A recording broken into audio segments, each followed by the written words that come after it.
اگلا عقیدہ جی اس اعتبار سے ہم پڑھیں گے قیامت کے اعتبار سے، وہ ہے دیدار الہی. کیا بولیے؟ دیدار الہی، اللہ تبارک و تعالیٰ کا دیدار کرنا. سبحان اللہ. عقیدہ سب سے برتر و بالا تر، سب نعمتوں سے اعظم و اعلیٰ جو نعمت اس روز مسلمانوں کو ملے گی وہ اللہ تبارک و تعالیٰ کا دیدار ہے کہ اس نعمت کے برابر کوئی نعمت نہیں. سبحان اللہ. جسے ایک بار دیدار میسر ہوگا، اللہ تبارک و تعالیٰ کی زیارت کا شرف جس کو ایک بار حاصل ہوگا، ہمیشہ ہمیشہ اس کے ذوق میں ڈوبا رہے گا اور کبھی اللہ تبارک و تعالیٰ کے دیدار کو نہیں بھولے گا. سب سے پہلے جس کو دیدار الہی ہوگا وہ کون ہوگا؟ وہ بھی آقا دو جہاں امام الانبیاء حضور سیدنا محمد مصطفیٰ صلی اللہ علیہ وسلم ہوں گے. آقا دو جہاں کو سب سے پہلے اس روز بھی اپنے رب کا دیدار ہوگا. پھر اس کے بعد درجہ بدرجہ انبیاء اور مرسلین کو اللہ تبارک و تعالیٰ اپنا دیدار عطا فرمائیں گے. اور پھر تمام اولین و آخرین کے یعنی تمام عامت المسلمین کو، تمام مسلمانوں کو اللہ تبارک و تعالیٰ ان کے درجے کے مطابق اپنا دیدار عطا فرمائیں گے. مولا کریم ہمیں بھی وہ دیدار جو ہے وہ نصیب فرمائے. اللہ تبارک و تعالیٰ کا دیدار جو ہے وہ ہوگا، اور سب سے پہلے آقا دو جہاں صلی اللہ علیہ وآلہ وسلم کو ان کے مقام و مرتبہ کے مطابق ہوگا. پھر دیگر انبیاء اور مرسلین کو ان کے مقام و مرتبہ کے مطابق ہوگا. پھر عامت المسلمین کو، عام مسلمان جمیع پہلے مومن سے لے کر آخری مومن تک جتنے بھی ہوں گے، پھر ان کو اللہ تبارک و تعالیٰ کا دیدار جو ہے وہ نصیب ہوگا. یہ درجہ بندی جو ہے یہ اگر قیامت میں موجود ہے تو یاد رکھیے یہ درجہ بندی دنیا میں بھی موجود ہے. کس چیز کی درجہ بندی؟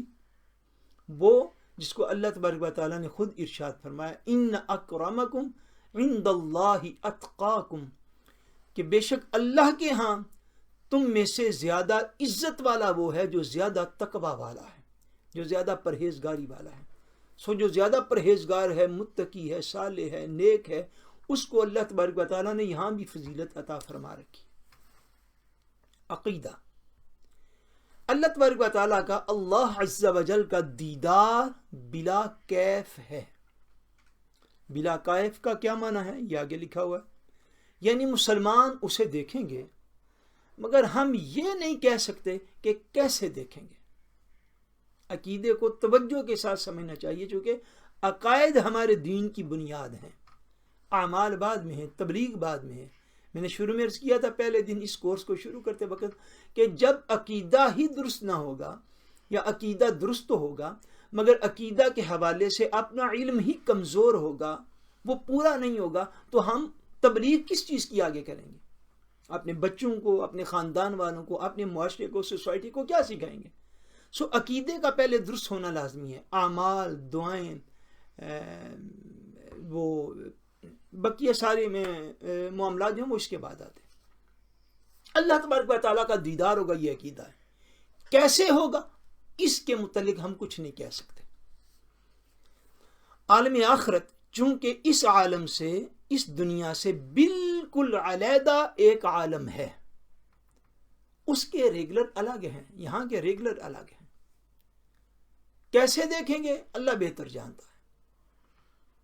اس لیے اس عالم پر اسے قیاس نہیں کیا جا سکتا.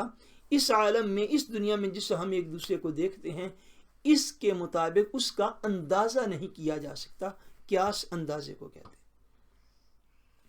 اس دنیا میں کسی چیز کو دیکھنے کے لیے ضروری ہے کہ وہ چیز آنکھوں کے سامنے ہو، کسی ایک خاص جگہ ہو، اس کے لیے کوئی مکان ہو، یعنی اس کے لیے کوئی سپیس ہو، مکان جو ہے وہ موجود ہو، اور وہ واجب الوجود اللہ تبارک و تعالی وحدہ لا شریک ان تمام امور سے پاک اور منزہ ہے کہ یہ سب چیزیں جسمیت کے لیے لازم ہیں۔ دنیا میں جب ہم کسی کو دیکھتے ہیں تو دیکھنے کے لیے یہ ضروری ہے کہ وہ چیز آنکھوں کے سامنے ہو، یہ بھی ضروری ہے وہ کسی خاص جگہ پر ہو، یہ بھی ضروری ہے کہ وہ کسی خاص مکان اور اسٹیج کے اوپر موجود ہو، مگر یہ ساری چیزیں اس چیز کا تقاضا کرتی ہیں کہ جس کو دیکھا جا رہا ہے اس کا کوئی جسم ہے۔ مگر یہ عقیدہ برحق ہے کہ اللہ تبارک و تعالی جسم اور جسمانیت سے پاک ہے، پھر اس کا دیدار کیسے ہوگا؟ یہی وہ چیز ہے جو ایمان بالغیب کے ساتھ بھی تعلق رکھتی ہے کہ پھر اس کے دیدار کی کیفیت کیا ہوگی، اس کو اس عالم میں بیٹھے ہوئے جانا نہیں جا سکتا، کیونکہ اس عالم کے، اس دنیا کے یہاں پہ ریگولر جدا ہیں۔ وہ عالم الگ ہے، وہ دنیا الگ ہے، اس کی ریکوائرمنٹس اور اس کے تقاضے وہ الگ ہیں، اور وہ معاملہ جیسا ہوگا اس کو اللہ تبارک و تعالیٰ ہی بہتر جاننے والا۔ خلاصہ یہ ہے کہ یعنی مختصر اختصار کے ساتھ یہ ہے، پھکھٹ موت ہے، خلاصہ کا یہ مطلب کہ یہ تعین نہیں کیا جا سکتا، اس چیز کو فکس نہیں کیا جا سکتا کہ وہ دیدار الہی کس نوعیت پر ہوگا، کس طرح ہوگا، کیوں کر ہوگا اور کس شان سے ہوگا۔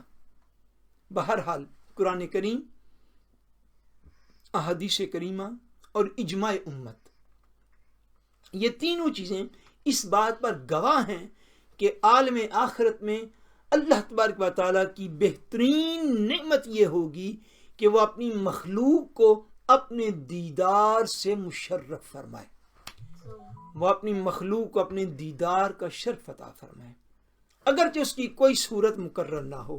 ہاں اتنا ضرور ہے، وقت دیدار نگاہ اس کا احاطہ کرے یہ محال ہے۔ محال کا مطلب ہوتا ہے امپاسبل، املی، ناممکن۔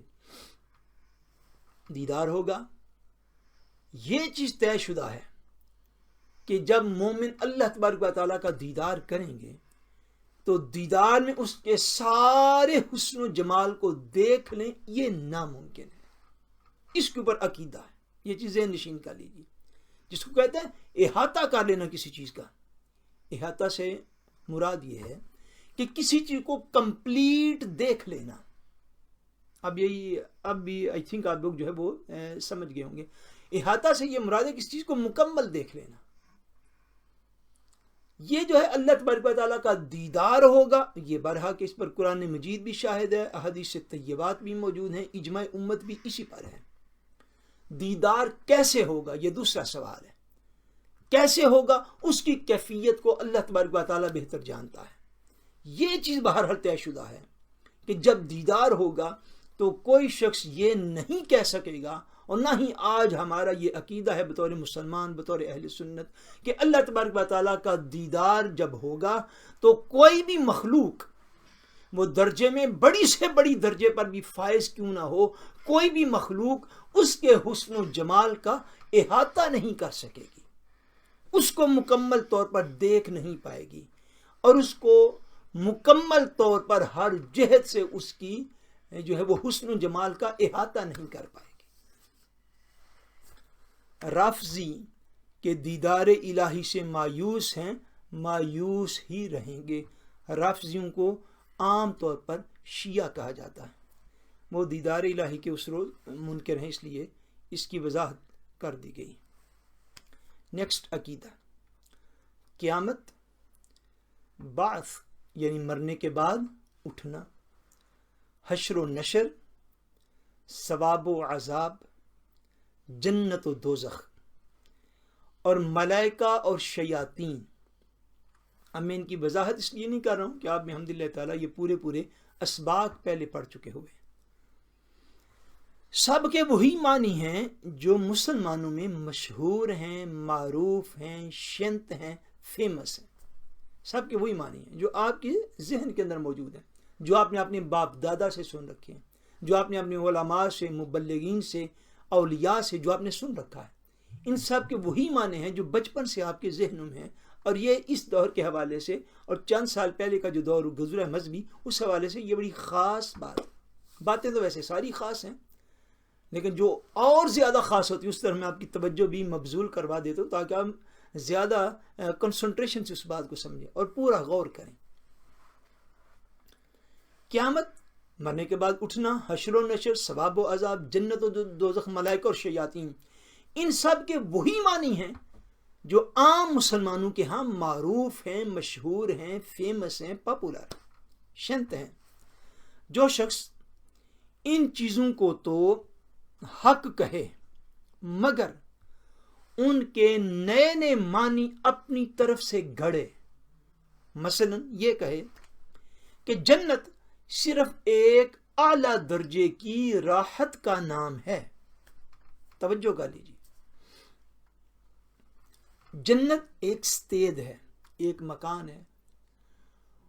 اس کے مقابلے میں کوئی شخص یہ کہ نہیں جنت جو ہے نا وہ صرف ایک اعلیٰ درجے کی راحت اور خوشی جو ہوگی وہی جنت ہے. جی جو خوشی ہے وہی جنت ہے. آپ اس بات کو سمجھ لیجیے. اگلی بات، یا کوئی یہ کہے کہ روحانی اذیت، اسپرچولی طریقے پر جب بندے کو کوئی تکلیف پہنچتی ہے، اذیت پہنچتی ہے، پریشانی ہوتی ہے، روحانی اذیت کے اعلیٰ درجے پر محسوس ہونے کا نام دوزخ ہے. یعنی کوئی شخص دوزخ کی یہ انٹرپریٹیشن کرے کہ دوزخ بھی کسی مکان اور جگہ کا نام نہیں ہے، بلکہ دوزخ جب بندے کو بڑی سخت تکلیف روحانی طور پر پہنچے تو وہی تکلیف جی دوزخ ہے. اب آپ کو فرق کرنا ہوگا ان چیزوں کے اندر.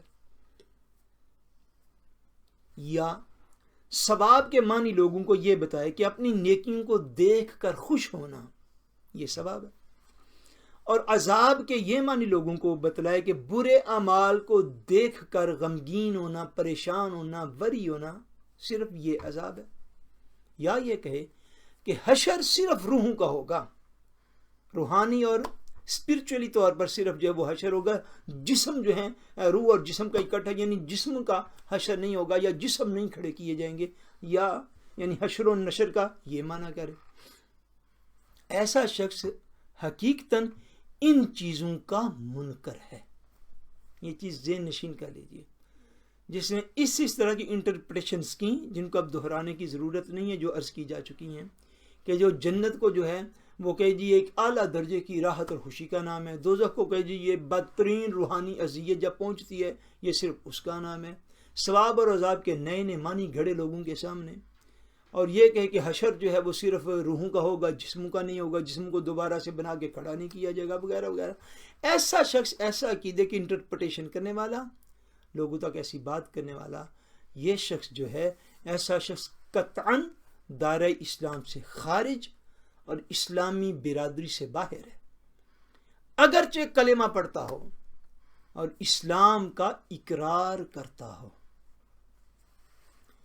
اگر کوئی شخص ان عقائد میں ملبس ہے، پھر یہ نہیں دیکھا جائے گا اس نے کتابیں کتنی لکھی، یہ نہیں دیکھا جائے گا کہ وہ کلمہ پڑھتا کتنی دفعہ زبانی ایک دن میں 2000 پڑھتا ہے کہ 5000 پڑھتا ہے، یہ نہیں دیکھا جائے گا کہ اس کا لباس کس طرح کا ہے، وہ زبان کون سی بولتا ہے، وہ کس علاقے میں رہتا ہے، جبہ کتنا خوبصورت پہنتا ہے، ٹوپی اور دستار اس کی کتنی اعلیٰ ہے، اس کو زبانیں کتنی آتی ہیں، اس کو ریفرنس کتنے زبانی یاد ہیں. یہ وہ چیزیں ہیں جن کو اگر ہم نے زندگی میں بر وقت سیکھا ہوتا تو شاید اس وقت امت کے اندر بہت سی فرقہ واریت موجود نہ ہوتی. فرقہ واریت کے ایک سبب ہم لوگوں کی اگنورنس بھی ہے، ہماری جہالت بھی ہے. جب ہم سیکھتے نہیں ہیں، سیکھنے کے لیے وقت نہیں دیتے ہیں، تو جب کبھی ہمیں زندگی میں پھر شوق آتا ہے بطور مسلمان، صاف ظاہر ہے کہ ہم مسلمان ہیں، پھر جب ہمیں زندگی میں کبھی بطور مسلم شوق آتا ہے تو اچانک پھر مختلف جگہ سے ہم باتیں اکٹھی کرنی شروع کر دیتے ہیں. تو اس دور میں تو آسان ہی بڑھا، مگر یہ چیز ذہن نشین کر لیجیے جس کو ایک ایک کر کے یہاں پہ پوائنٹ آؤٹ کیا گیا. یوں ہی اگلی بات، فرشتوں کے وجود کا انکار کرنا، ایسے لوگ بھی موجود ہیں. یا یہ کہنا کہ بدی کی قوت کا نام جن یا شیطان رکھنا یہ کفر ہے. بعض لوگ یہ کہتے ہیں کہ فرشتے الگ سے کوئی اللہ تبارک و تعالیٰ کی معاذ اللہ مخلوق نہیں ہے، بلکہ وہ نیکی کی قوت کا نام ہے. جن یا شیطان الگ سے کریشن اور مخلوق نہیں ہے، بلکہ وہ ایک بدی کی قوت کا نام ہے، اور ایسا ہرگز نہیں. ایسی انٹرپریٹیشن کرنا یہ کفر ہے. غرض ان تمام امور کے متعلق جو عقیدے مسلمانوں میں مشہور ہیں اور ان کے جو معنی اہل اسلام میں مراد لیے جاتے ہیں، یہی معنی قرآن پاک اور احادیث شریفہ میں صاف صاف روشن الفاظ میں بیان کیے گئے ہیں، اور یہ امور اسی طور پر تواتر کے ساتھ منقول ہوتے ہوئے ہم تک پہنچے ہیں۔ یہ بات ذہن نشین کر لیجئے، جو کنسپٹ ایک عام مسلمان کے ذہن میں جنت کا ہے، دوزخ کا ہے، قیامت کا ہے، حشر و نشر کا ہے، ثواب اور عذاب کا ہے، جنات اور فرشتوں کا ہے، یہ سارے کنسپٹ اب مت سمجھے کہ ہم صرف ایک عام مومن ہیں۔ یہ کنسپٹ جو ہیں یہ قرآن و حدیث میں، اللہ تبارک و تعالیٰ کے قرآن میں، حضور پاک علیہ الصلوۃ والسلام کے فرمان میں یہ ساری چیزیں صاف صاف بیان ہوئی ہیں، اور یہ ساری چیزیں تواتر کے ساتھ، یہ لفظ سمجھ لیجئے، شاید بعض لوگوں کے لیے مشکل ہو، تواتر کا یہ مفہوم ہے کہ اس امت میں ایک چیز صدیوں سے بیان کی جا رہی ہے کہ ہم نے اپنے آباء و اجداد سے سنا، انہوں نے اپنے آباء سے انہی باتوں کو سنا، انہوں نے اس سے پہلی جو جنریشن کے اولیاء تھے، علماء سے، ان سے یہی باتوں کو سنا۔ یہ وہ تواتر ہے، پورا تسلسل ہے، لگاتار ہے، کہ اب سے لے کر 1400 سال پہلے سے یہی باتیں جو ہے وہ امت مسلمہ میں انہی معانی کے ساتھ یہ باتیں موجود ہیں کہ شیطان الگ مخلوق ہے، جنات الگ مخلوق ہیں، فرشتے الگ مخلوق ہیں، جنت ایک مکان ہے، ایک جگہ، ایک اسٹیج ہے، دوزخ ایک جگہ ہے، اللہ تبارک و تعالیٰ کا دیدار برحق ہے، قبر کے اندر ثواب اور عذاب ہے، آخرت میں ثواب اور عذاب ہے، حوض کوثر ہے، میزان ہے، پل صراط ہے۔ یہ ساری چیزیں تواتر کے ساتھ، تسلسل کے ساتھ لگاتار 1400 سال سے بیان ہوتی آئی ہیں۔ اب اگر کوئی شخص ان کے نئے نئے معنی گھڑے تو اس کا پھر اسلام سے کوئی لینا دینا پیچھے رہ نہیں جاتا۔ تو جو شخص ان الفاظ کا تو اقرار کرے، یعنی جنت کا بھی لفظ کو ایکسیپٹ کرے، اقرار کرے اس کا، جنت کا، دوزخ کا، حشر کا، ثواب کا، عذاب کا، جن کا، فرشتے کا، شیطان کا، لیکن یوں کہے کہ ان کے ایسے معنی مراد ہیں جو ان کے ظاہر الفاظ سے سمجھ میں نہیں آتے، ایسا شخص یقیناً ضروریات دین کا منکر اور قطعی طور پر دائرہ اسلام سے خارج ہے، اور اگر کلمہ پڑھتا ہو تو مرتد ہے۔ یعنی ان میں سے کسی چیز کا انکار کرنا، اس کی ایسی انٹرپریٹیشنز کرنا، اس کی ایسی وضاحتیں دینا، اس کے اوپر ایسی ریسرچ کے نام پر اور تحقیق کے نام پر ایسے مینار اور گنبد کھڑے کرنے، ایسی عمارتیں اس کے اوپر کھڑی کرنی کہ جن کا یہاں پہ مینشن کیا گیا ایک ایک چیز کا، اس طرح کی انٹرپریٹیشنز کر کے لوگوں کو دینی یا لکھنی یا پہنچانی جو ہے، یہ سارا اس چیز کا انکار ہے جو 1400 سال سے اس امت میں بیان ہوتی آئی ہے۔ اگر کوئی شخص ایسا کرے گا تو اس کا بقیہ ساری چیزوں کے باوجود اس کا اسلام سے کوئی تعلق جو ہے وہ باقی نہیں رہ جائے گا۔ ابھی ہم جو ہے وہ یہاں تک بحمد اللہ تعالی مکمل ہوا، تو ابھی انشاءاللہ نماز عشاء کا وقفہ کرتے ہیں، تو اس کے بعد انشاءاللہ بقیہ جو ہے اس کو سبق کو جاری رکھیں گے۔ السلام علیکم ورحمۃ اللہ وبرکاتہ۔